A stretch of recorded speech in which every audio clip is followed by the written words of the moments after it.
Over the weekend, the House voted for Speaker, and Nancy Pelosi once again won, but by a very slim margin. And while many progressives decided to support, actually they all decided to support the embattled House Speaker, 5 centrists did decide against doing so. So to discuss what that vote means, President, founder of Solidarity Strategies, author of T.O. Bernie, and former senior advisor to the Bernie Sanders campaign, Chuck Rocha, and White House reporter for Real Clear Politics, Philip Wegman. Good to see you guys. Thanks for joining us. Hey, Happy New Year. Chuck, let's start with you on this. This whole debate has kind of fascinated me. Seems to be roiling the left around supporting Nancy Pelosi and whatnot. What's your general read on the situation? I mean, do you think that there were any so-called concessions that were extracted? I know there was a procedural thing regarding Medicare for All, which some friends of the show said is a big deal. What do you generally make of the progressive decision to back Nancy Pelosi's speakership bid? I think we're at a unique time in space, and I think because Donald Trump has really changed everything. I know AOC mentioned this in a tweet when people were kind of talking to her about her support, but I think we are at a different time. Does that make it right not to have a good, robust debate about the speakership? I've been saying for a long time that the average age of our leadership is really old. That don't mean they're not any good. I think they have a lot of great things that they are doing. But I also think that there's going to be a big change in our party. And what concerns me is who is going to be the next. I know Nancy Pelosi is going to be the speaker, and I know the leadership is going to be there through this. But who are we really looking at? And I think that's going to be the big battle of what's going to happen between the middle and these new progressives is who's going to be the next leaders of all of these things, because there's going to be a big vacuum between a bunch of late 70s, early 80-year-old folks that are going to be leaving in the next 3 to 5, 6 years. And who's the next group? I like to see in a campaign what's you're looking down the road to do. And I think that's what I'd like to be seeing. Yeah. Phil, what do you read into how this vote went down? Well, first of all, I can't stand this type of ageism.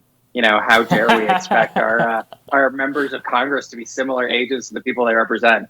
No, I think Chuck makes a really good point when he's talking about the future of the Democratic Party. If Joe Biden was not the president-elect, we would be having a very different conversation right now. The tone would be much different. I don't think Nancy Pelosi would skate back into the speaker's office because let's face it, if you look at her tenure as speaker, she was good at a lot of different things. She was good at tearing up State of the Union speeches. She was good at holding off impeachment until the last moment. She was also good at keeping COVID aid from passing before the election.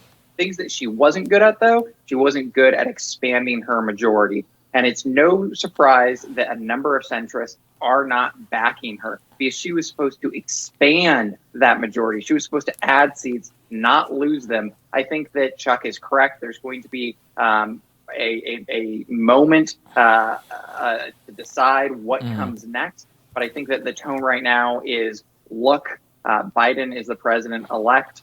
And the problem here is dealing with Mitch McConnell. We don't need a big, ugly church fight. Well, what's interesting, Phil, let me just keep with you for a second, which is that, I remember you covered a lot of these Tea Party and Freedom Caucus guys, and I always kind of think about Squad and them like in the same vein. I mean, they had no compunction, torpedoing Boehner, going to total war with him, and many times they killed his entire speakership, basically drove him out of office, got Paul Ryan in there with the promise that he had to give them a lot of chits. I mean, it's a proven strategy, and it does work, and we didn't see it happen this time. It's a proven strategy. It does work. But again, the circumstances are different. And I was thinking about that a lot this morning because what is the difference between Mark Meadows and Alexandria Ocasio-Cortez when you boil it down? Remember, AOC is the one who has the sit-in in Pelosi's office early on before she gets to town and realizes how things in Washington, D.C. actually work.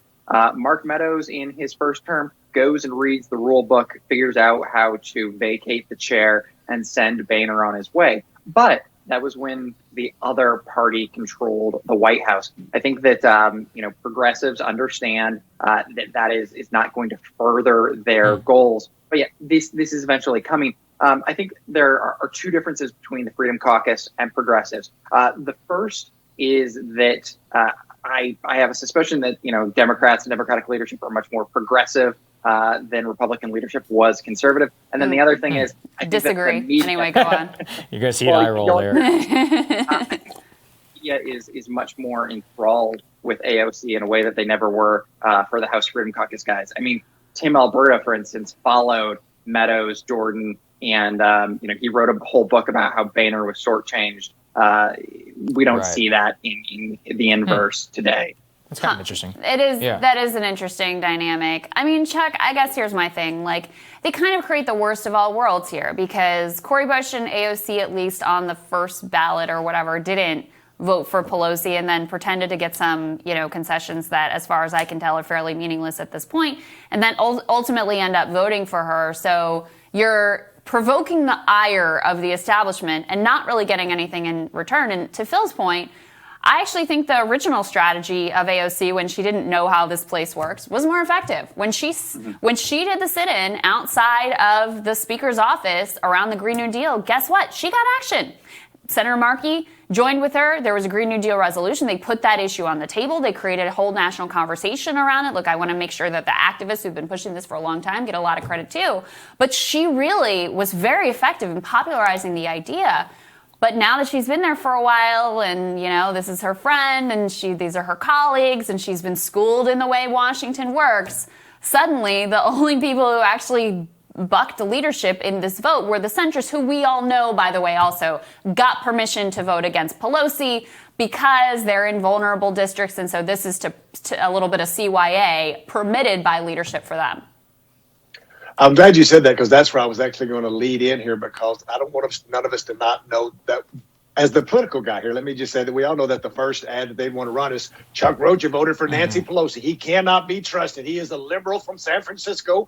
And that it also goes back to how bad we run these congressional races and how we got our butt kicked, right? Like, if we shouldn't be worried about using our speaker against us, we should own what we have done to help the American people. And Nancy Pelosi's done a lot of things, including Obamacare, which back in the day, at least it was something, right? Like, you can find and pick and choose. But to your point, Crystal, we have to figure out how to make this thing work, and is the least amount of majority that any speaker, I think, has ever had. So I think that atoned with what I started with, which is there's a new day coming. I want to see who's on the bench, who's going to be the one to step up to really do a challenge. Chuck, we know who the next one is. It's Hakeem Jeffries. I mean, it's her acolyte who's going to run things exactly like she does, only maybe, perhaps at least she's good at counting the votes. I don't know if he is or not, right? So it's not like change is on the horizon, and the fact that people just go along with it, that the progressives in particular just go along with it. And Phil, the other piece that we wanted to get in here, which is just like a little bit of classic hypocrisy, is Pelosi did, as Chuck was saying, need like every single vote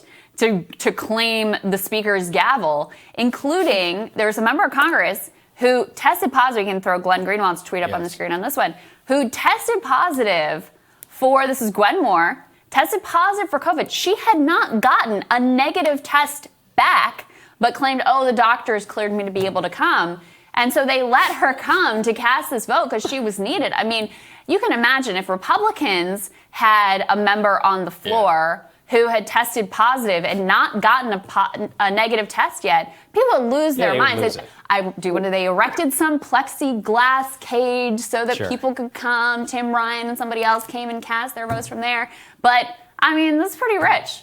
Whoa, slow your roll. I mean, like, just because we're in a once-in-a-century pandemic doesn't mean that life is not going to continue. People still need to get their hair styled. People still need to show up to Washington, D.C. and be behind plexiglass so that Nancy Pelosi can keep her gavel. Look, the hypocrisy here is ridiculous. And, it's more than just partisan hypocrisy. You have people at home who are thinking to themselves, like, I have not been able to go to work. I've not been able to live my normal life.